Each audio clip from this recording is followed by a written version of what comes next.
One key area of knowledge that this elite have held all this time is the true nature of the sun.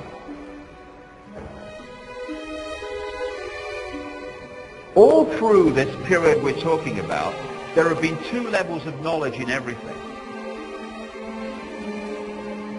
If you read the religious texts, like the Bible and other religious texts, as an initiate of numerology, of the Illuminati codes, etc., you read the text in a certain way and you see what it's really symbolically saying.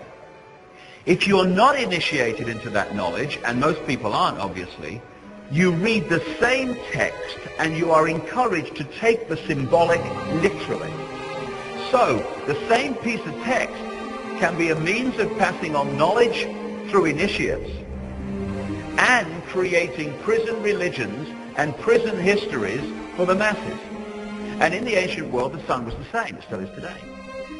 The mass of the people focused on the sun because of its obvious effect on their daily lives, their crops, their lives, heat, warmth, light.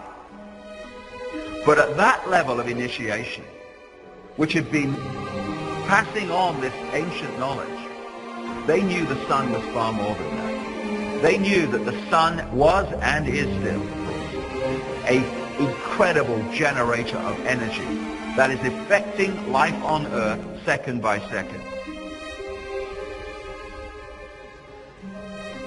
And a great example of what I'm talking about and how it affects us and how the ancients knew about this is a guy called Maurice Cottrell.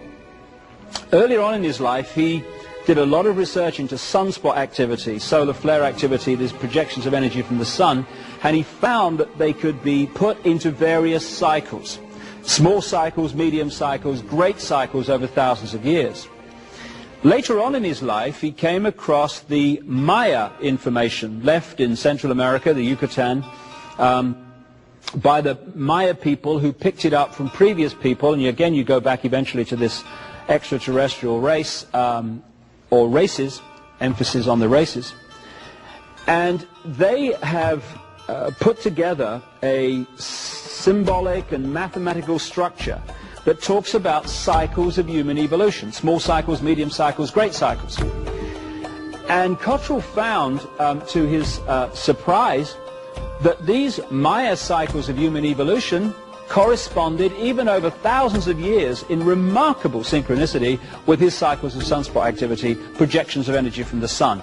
He also looked at the various historical cycles and found that the rise and the fall of great civilizations like the Roman Empire corresponded to these cycles of sun energy. So, when the sun changes, we change. We are encouraged at some points to be open to more aggression or more this or more that. Now, if you know that, and you know that at certain times the mass consciousness is more likely to react in a certain way, then you know, as you're manipulating the world, when to have your wars, when to have your economic collapses. And this is why, as many researchers, not just myself, have established, that these events tend to happen in key years relating to sunspot and sun energy cycles. Therefore, in the ancient world, there was the knowledge of the sun in its true importance, in its true effect, and then there was the mass of the people who just looked at it in a totally different way. And this is why in the cultures of the ancient world you found, again, here a chair from Egypt, a throne from Egypt, a Akhenaten chair, the pharaoh, sun. Gold, the solar color, the solar metal. This is why the obsession was with gold. Also, lions, you find tremendous symbolism of the lion. The lion with its long mane symbolized the sun, which is why it was always there. Here again in Sri Lanka, gold and the sun. Here in Rome, the two lions, the sun, and the disc, the sun. Again, understanding this. Now, here, much more recently, this is the sun chair of George Washington, first president of the United States. And the reason that you find the symbols of the ancient world used by this high advanced level of knowledge in the more modern world, right to the present day, among the secret societies and among the countries in terms of flags and symbols, etc., is because the same knowledge stream is used today and the same manipulation is used today as always was. Now, this is a symbol that explains so much about religion and many of the symbols you see in the modern world. Because of the focus on the sun in its various levels of importance and understanding, this symbol was devised in the ancient world to symbolize the passage of the sun through the year. They did the circle with the zodiac, zodiac coming from a Greek word meaning animal circle appropriately. They broke the circle into 4, the seasons, with the cross, and they put the sun on the cross. I've heard that somewhere before. So, this is what this is, the Celtic cross. It's the circle and the cross, the symbol I've just had on the screen. This is NATO. NATO is a wholly owned subsidiary of this brotherhood, this group of bloodlines, the reptile-human bloodlines, the hybrids that run the planet. Again, this is the CIA symbol.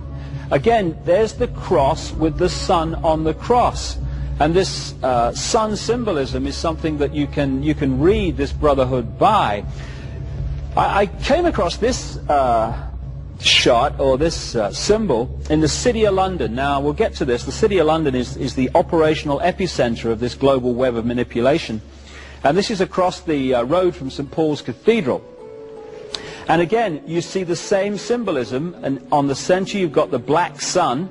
Now, the black sun symbolizes 2 things. It symbolizes the negative use of solar energy, and it also symbolizes something that's becoming more and more obvious and people are becoming more aware of. And that's that it's not just the planets that go around the sun in the solar system. The solar system is also traveling around a central point. And that central point is known symbolically as the black sun, kind of a galactic center. And it takes 26,000 years for the solar system to go around that sun. And we are now in the process of completing one of those 26,000 year cycles, which is why the world is changing and is going to change dramatically in the next 15 years to 2012. So again, this symbol keeps coming up in the modern world as well as the ancient one. Now, even in the design of cities, which this brotherhood has in the modern world controlled, you see exactly the same symbol. What you're looking at here is the Arc de Triomphe in Paris.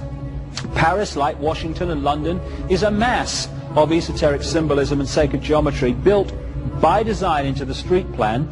And so what you have is the Arc de Triomphe with the circle around it. There's the center of the sun on the cross, if you like. And going off from there are 12 roads breaking up into the 12 segments, just like that symbol I showed you a few minutes ago. And this, again, is sun symbolism from the ancient world carried by this group. And even in the road, on the road plan around the Arc de Triomphe, you see the sun there making the point. But if you don't realize where all this is coming from, it just seems like kind of nice design. Again, up there, Order of the Knights Templar in the York Rite of Freemasonry. That symbol there with the cross and the crown is the way the symbol of the circle and the cross has been got into Christian churches without people realizing what it means. It's the same symbol, the cross and the circle. This is an ancient stone depiction of the Phoenician and many other cultures within the Middle Near East, but certainly the Phoenician sun god called Bel, or Bil, who became the Canaanite Baal. And there you see the halo around the top of his head symbolizing the sun.